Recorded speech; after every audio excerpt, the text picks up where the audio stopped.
chief ministers of 4 states, that is Tamil Nadu, Karnataka, Telangana and Himachal Pradesh, which includes 3 from Congress, have decided to boycott the upcoming Niti Aayog meeting scheduled for 27th of July. And the reason for the boycott? It is because they think the recently introduced 2024 union budget is discriminatory and does not satisfy their needs. Well, let me simplify it for you, whether what these chief ministers asked for was met in the union budget or not. So starting with Tamil Nadu CM M.K. Stalin, he stated that Tamil Nadu suffered the biggest betrayal in the budget, as according to him, the allocation for state welfare schemes has been drastically cut. Also that the budget has failed to address critical issues like unemployment and inflation. But what we came across in the budget was contradictory to what Tamil Nadu CM had stated. So in the union budget, it was announced that the budget for Mudra scheme will be enhanced from rupees 10 lakh to rupees 20 lakh. And since we know that the budget allocation is for all the states to benefit, so Tamil Nadu in this case would be at the top of the charts, since it is the highest recipient of Mudra,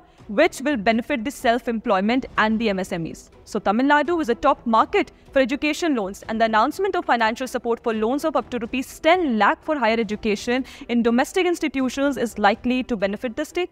Apart from this, the government has announced 3 important schemes for the newly employed as well. It pertains to providing 1 month wage to all persons newly entering the workforce in all formal sectors, which includes direct benefit transfer of the first month's salary in 3 installments to all first-time employees, up to rupees 15,000. A provision of incorporating 1 crore youth and internship schemes in top companies has also been announced, which will take place for the next 5 years. All this has been done to encourage employment generation in India, something which the Tamil Nadu CM is crying about.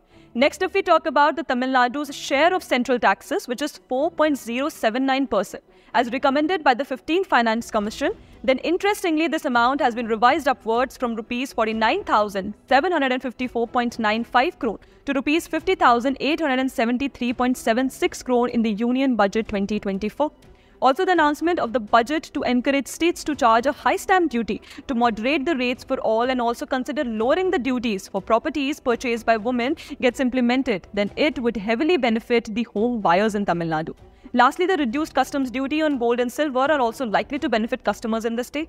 Secondly, if we talk about the allegations of Karnataka CM Siddaramaiah, then according to him, Union budget has neglected the demand of state by not giving funds for their infrastructure projects. Well, it seems the Congress ecosystem just wants to create a misleading agenda in the public, because the Union budget clearly emphasized on urban development and infrastructure, wherein the rupees 11 lakh crore investment in capital expenditure will fund key projects like the Bengaluru Metro, Bengaluru Suburban Railway and the other crucial developments for the city. In addition to this, a Hyderabad-Bengaluru Industrial Corridor project has been announced by Finance Minister Nirmala Sitharaman, which will be a significant initiative as a part of the Industrial Development Plan for the southern states under the Andhra Pradesh Reorganization Act of 2014. Third name in the boycott list is that of Telangana, wherein Telangana CM Revanth Reddy states that despite the state giving 8 seats to BJP from Telangana, they have got nothing in return from the budget.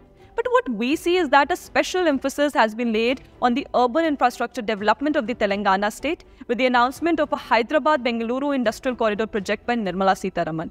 This is definitely a significant step in uniting the development of southern states, something which these state CMs are howling about, stating that the centre has always neglected the south, but reality is different from what is falsely portrayed by the Congress ecosystem in public. Lastly, we saw that Himachal Pradesh CM Sukhwinder Singh Sukhu has also criticized the budget for the centre's inefficiency to provide anything for the disaster management in the state. But well, if you go through this provision of the 2024 union budget, you will see that it is clearly mentioned that Himachal Pradesh suffered extensive losses due to floods last year.